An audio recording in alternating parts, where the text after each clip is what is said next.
All right, let's talk about fiber. That's the first topic that we're covering tonight. So when you think about fiber, I want you to think about a cleaning crew that's entering your body and helping your body do a better job in cleaning. So in assisting your body's natural detoxification. But what I want you to keep in mind is that fiber, and I know right now there's so much talk about fiber, it has become so popular, and I love that. But what I want you to keep in mind is that fiber is one piece of a puzzle with many pieces. So that's just, it's just one topic.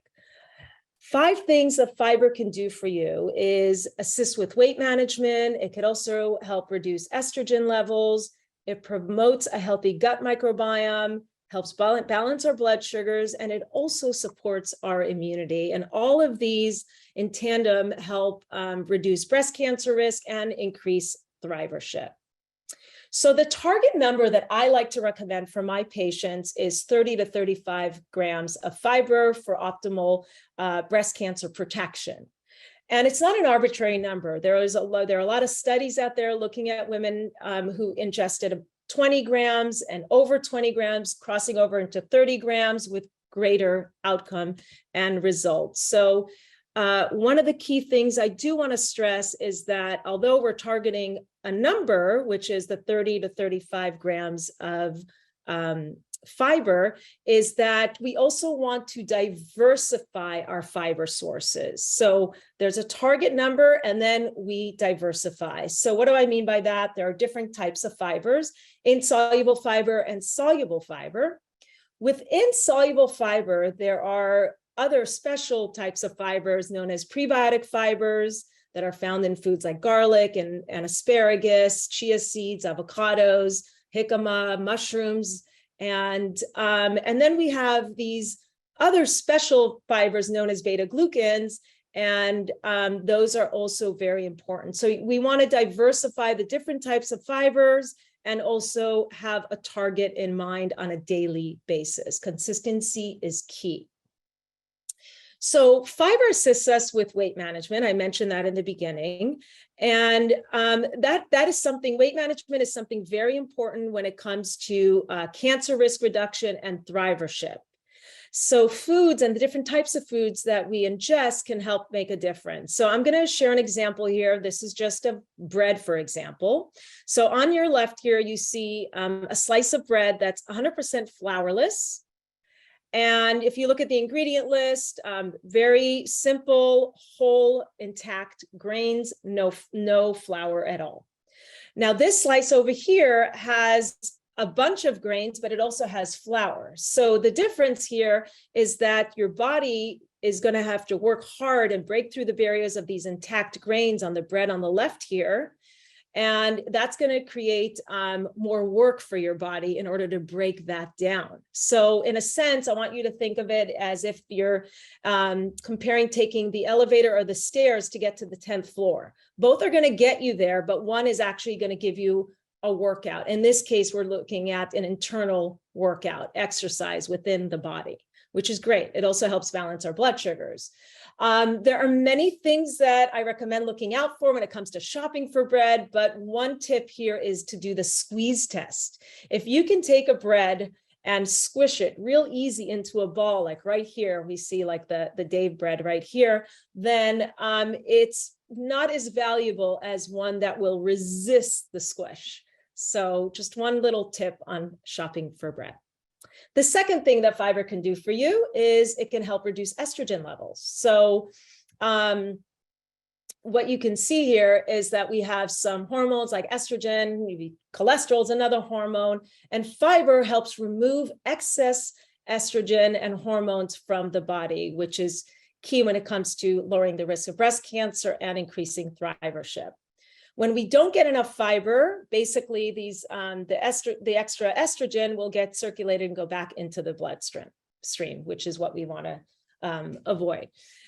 This has been studied. There have been different studies looking at different diets, one that's high in fiber, primarily a plant-based diet versus one that has less fiber here. And what they have found is there were substantially lower amounts of estrogen that was an increased amount of estrogen in the stool, and lower levels in the blood as well. So it was a very direct kind of correlation there. Fiber also, the third thing that fiber does is that it also promotes a healthy microbiome. Now, this is really, really important. Gut health is essential for those at risk or those that have been impacted by breast cancer. And I want to share with you how these prebiotic fibers work. So you see asparagus here, it's rich in prebiotic fiber, and prebiotic fibers are the only foods that actually have access, direct access into our microbiome here.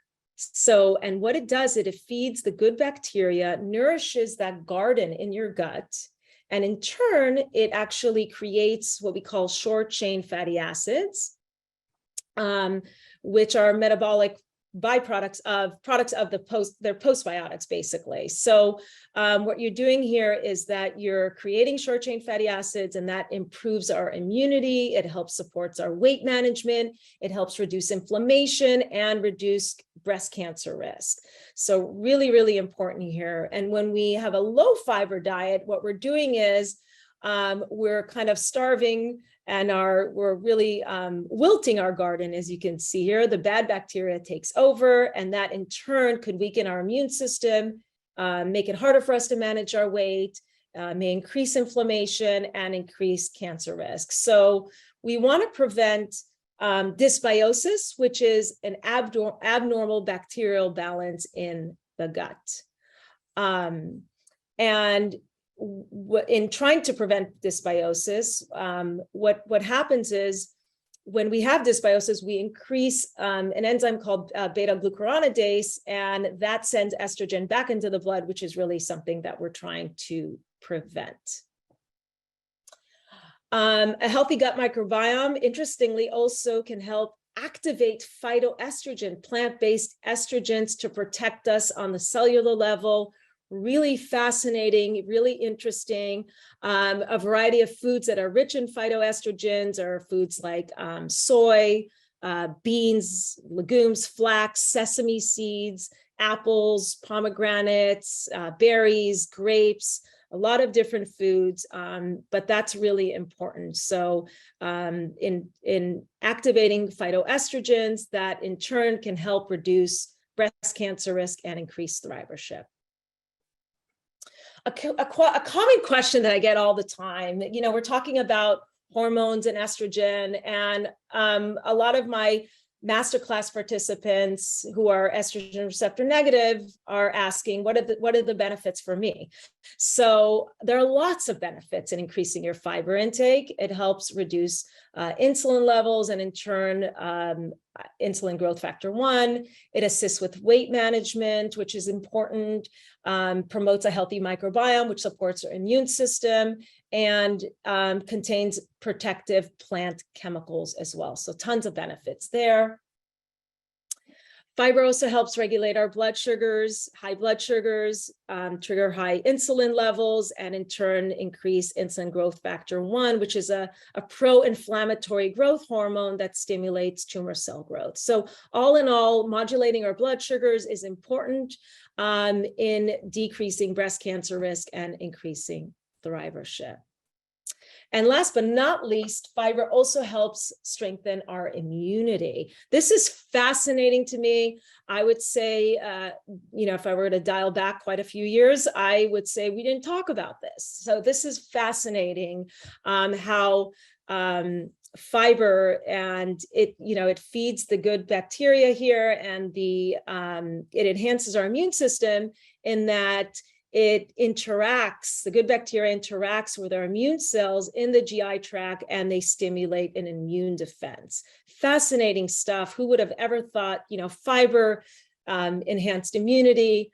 Really good stuff here. And it's so simple. So to summarize, we talked about 5 things that fiber can do for you: assisting with weight management, reducing estrogen levels, supporting our gut health, balancing our blood sugars, and supporting our immunity.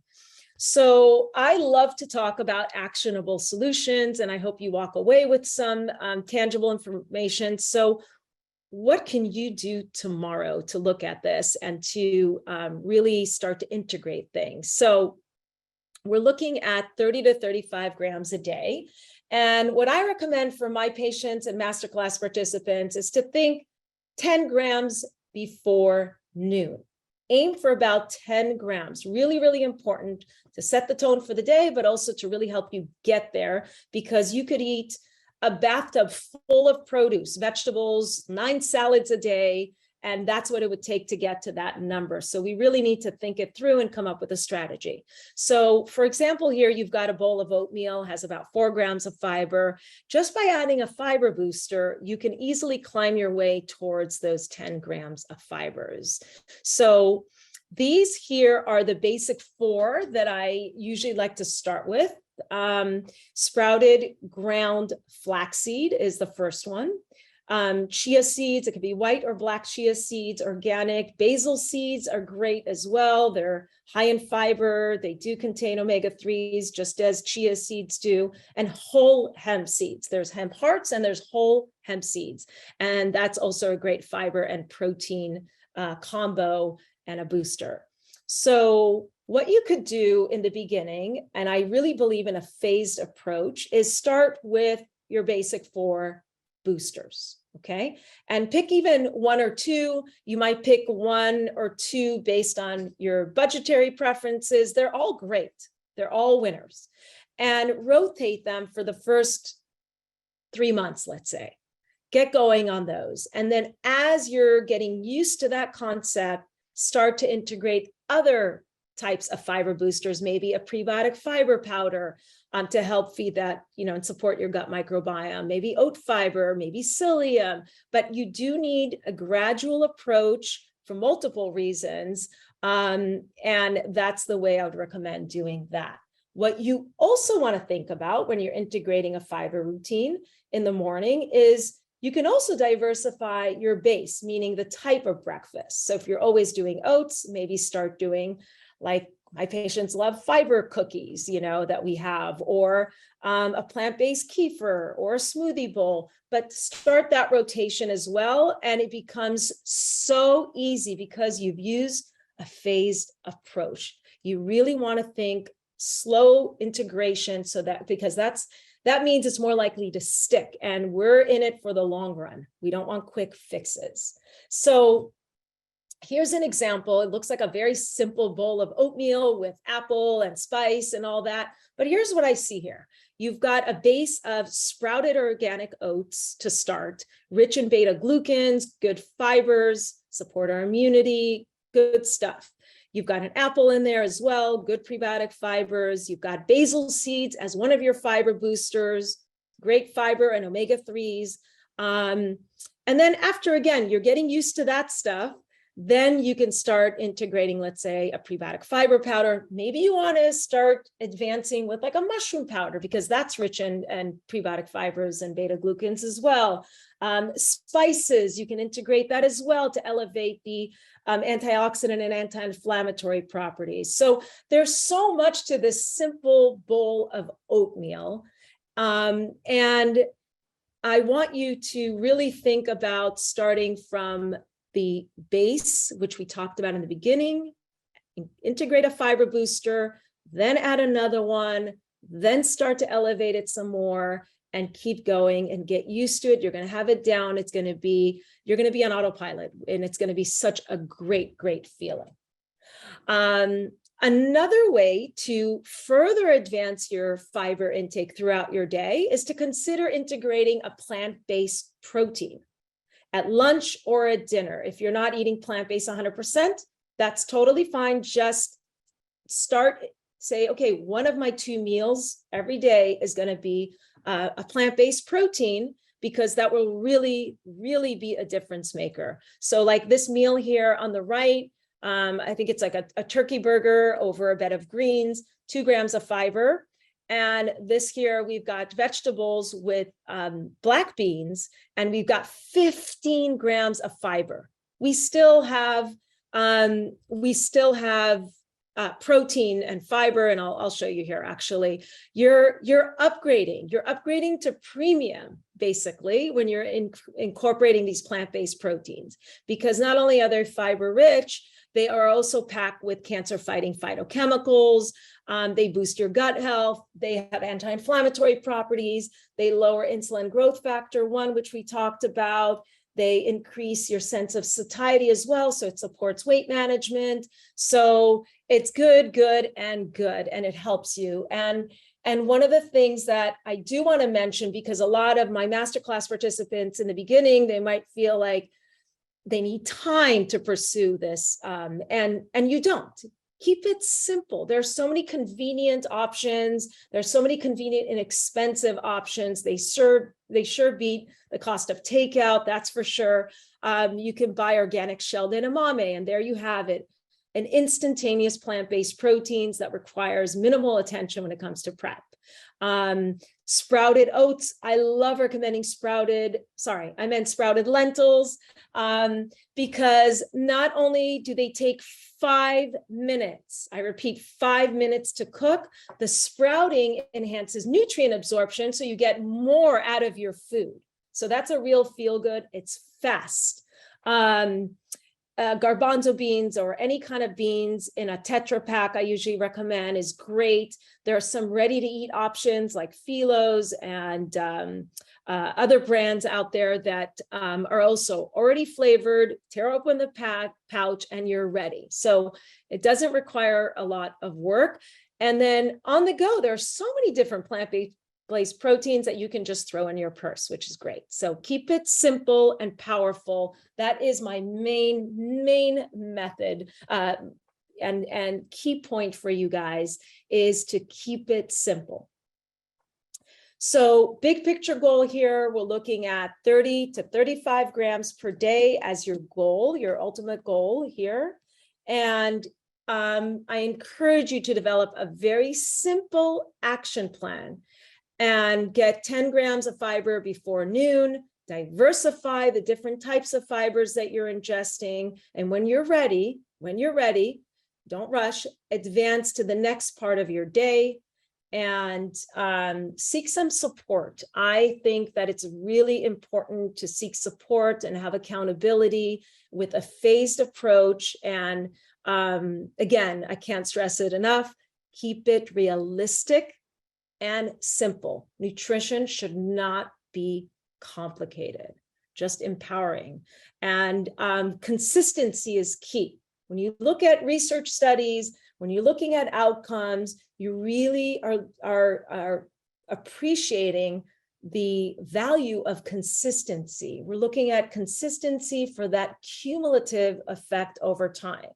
If you adapt a nutritional protocol and you're rolling with it for 2-3 months and then you abandon it, or you just kind of don't really hold on to the key principles, that's not going to give us a measurable outcome. Really, really important to focus on that. So now we're going to open it up to questions here. I'm going to pass it to Kaneen to start asking questions since we have a bunch of good ones. Oh, yes, we do. We have some great questions in the Q&A. A couple of people have asked, being that they had estrogen positive breast cancer, they were told to avoid soy and phytoestrogens. Can you speak on that, or has the theory changed with that? That is a great question, and has definitely changed. When you look at all the data post 2009, especially, it has changed. Phytoestrogens, they act similar to estrogen, but they are completely the opposite in that they offer protection. They actually, without getting too technical, they have an affinity to go to the beta receptor of a cell, and therefore block the alpha receptor, which is where proliferation and that's basically where normal estrogen would attach to and cause, so to speak, damage, or it's not less favorable. So it has a very protective effect in reducing and increasing thrivership. And yeah, that's something that comes up all the time, but it is extremely protective. And I definitely would recommend eating phytoestrogen-rich foods, as we mentioned: beans, legumes, berries, soy, flax, sesame seeds, for their protective effects on multiple fronts. We're looking at the phytoestrogens, which block that alpha receptor, which is a huge advantage. It's basically occupying a spot, not allowing the strong estrogen to have access. And that's really, really important.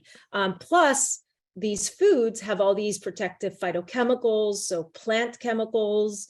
Many of them contain fiber as well, which is protective. So it's good stuff, really good stuff. And sure beats eating an animal-based protein. I'm not trying to get anybody to become a vegan here overnight, but I do have to say it's like hands down, there's no comparison.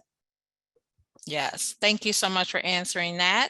Another good question we got, could you recommend some good prebiotic powder supplements?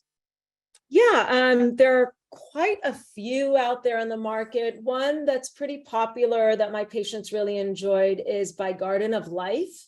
They have a plain one, and it just kind of gets integrated into your food real easy. But I do want to stress that, as I mentioned during the talk also, is that is something that I recommend integrating after you've already rotated through whatever fiber boosters that you decide that you're going to. So, focus on that first, and then say, okay, after a few months, let me start integrating some accessories. It's like building a house, you build the structure, you paint the walls, and then the chandelier comes in and the accents come in, and that's where that comes in, similar.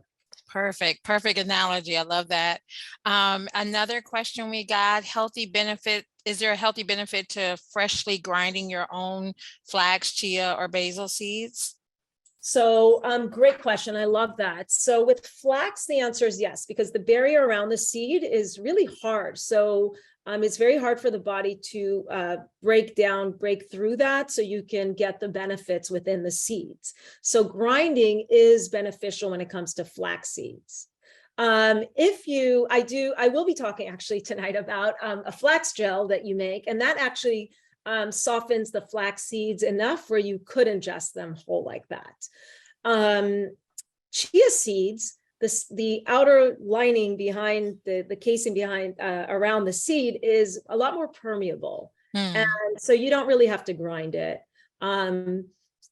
Some argue that maybe soaking it or maybe grinding it a little bit could be helpful. Of course, it could be, but then again, there's something to say about allowing your body to work through those barriers as well, being advantageous for your blood sugars and things like that. So I would say, to answer it, I would say flax would be definitely, you want to grind it. And then there are also things you want to look at in our shopping guides through the masterclass. We pinpoint if you're going to buy it ground, flaxseed, how to purchase it and which to purchase. That's a long story, but a lot of people, a lot of us, everyone's busy. And it doesn't have, you want to enjoy flaxseed grind, but we don't have the time to put the flax in the coffee grinder and grind it every morning, in addition to everything else that we're busy with. So definitely. Another question we got, should all fiber come directly from food, or is it okay to get fiber from supplements like gummies? Oh no, I would say definitely food. It's so easy actually to do it. It is easy to do it with a phased approach and a strategy. So seek out a dietitian, somebody who can lay out a strategy for you, and rely on wholesome food. We abandon supplements many times. And when it comes to fiber, you'd have to take like 10, 20 pills. You can only pack so much psyllium in a little pill. But you could take a tablespoon and stir it into something. So I wouldn't go the supplement route when it comes to fiber. It's so unnecessary when it's so available on so many different fronts, and it's easy. You just need a game plan. Yes. Yes. And do frozen fruits and veggies have the same fiber and contain their as they are as fresh ones? Sorry.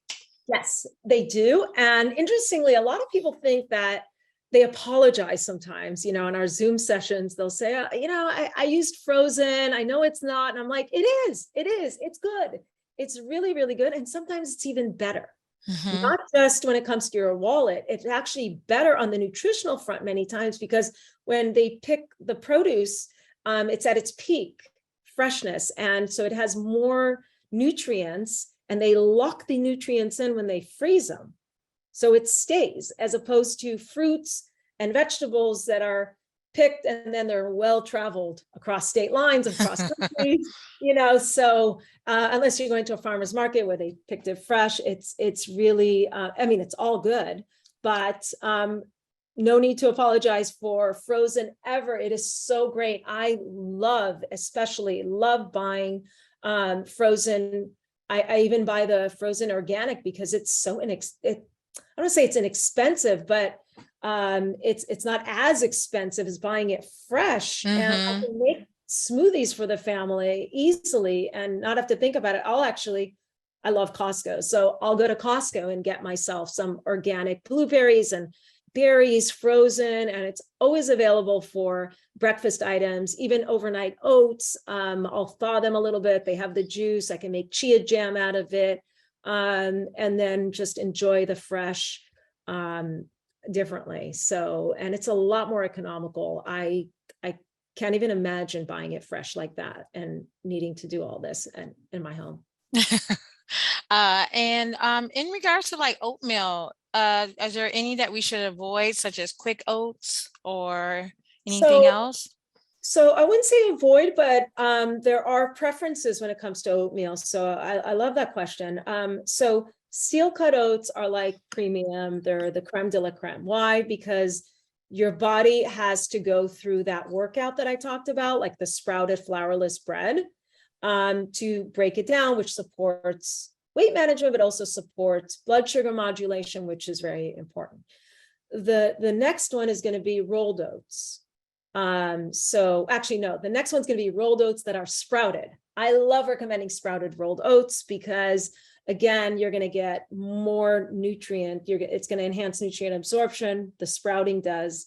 And so you're going to get more, potentially more of those prebiotic fibers, beta glucans, and things like that. It's not a must. But that is, when you have an opportunity, then that would be something I'd recommend. Next would be the rolled oats, the organic rolled oats. And then the quick oats or anything in a packet, I really limit that to my masterclass participants when they are having to travel, for example. Mhm. On multiple fronts. Sometimes it's weight management and portion control and the expense of eating out as well. So there's Nature's Path makes one. It's a multi-seed called Kia, and that's a packet that one can take. They also love taking chia seeds with a little one of my Power Spice blends in there, and they just kind of put that together, fetch some milk, some plant-based milk, and some fresh fruit like a banana. You can go to Starbucks and have the best breakfast by putting that, asking for the milk. You don't need to heat it up. Put your chia seed in there, grab a banana or grab some fruit, and you've got a fiber-ensured breakfast that's aligned with our agenda. What I love about it is that it sets the tone for the rest of your day. You're starting on such a positive note. You're thinking about self-care. You're empowered by that. And it was so simple. And of course, who doesn't love, saving about $10 on something that's, usually just not nearly as good. And unless you're going out for breakfast with people, that would be great. In which case you can just take your chia if you want to, or not. You don't have to be perfect every day. And do you have any suggestions for gluten sensitivity people? So yeah, lots. I think almost everything except for the sprouted flourless bread is gluten-free. So the oats, gluten-free, chia's gluten-free, the fiber boosters are gluten-free, the fruits. So tons of options for gluten-free. Okay. And what about people who are following an intermittent fasting and skipping breakfast? What would you suggest for them reaching their 30 grams? Oh, I love that question. So a lot of people, a lot of my masterclass participants will mention that they're intermittent fasting. What do I do? Where do I slot this? So first I want to say that it's really important. A lot of people seem to forget that the window that you choose to eat, you really need to focus on what it is that you're ingesting. We lose sight of that. We think like, oh, I fasted and that's really my game plan and my agenda. Really the beauty there of the fasting, the main thing is really closing that store like after 8 o'clock or whenever it is, because that's usually the time where people mostly struggle, is that evening time when things quiet down. Now, what you could do is take that fiber insured breakfast, move it over to your afternoon snack time, the 4 o'clock when we all start to, and just enjoy it right there in that window. And it's totally fine. You're not losing out on not having a snack. Let's say you are having, it's a meal kind of snack. And that could also help with your weight management goals. And it works perfectly to move it over. It doesn't always work for everyone. Some people will start their workout. They'll have their workout in the morning and then they'll start with a late fiber insured breakfast, move their lunch over. So it's really a personal thing, but it's definitely doable and easy. And I love that question.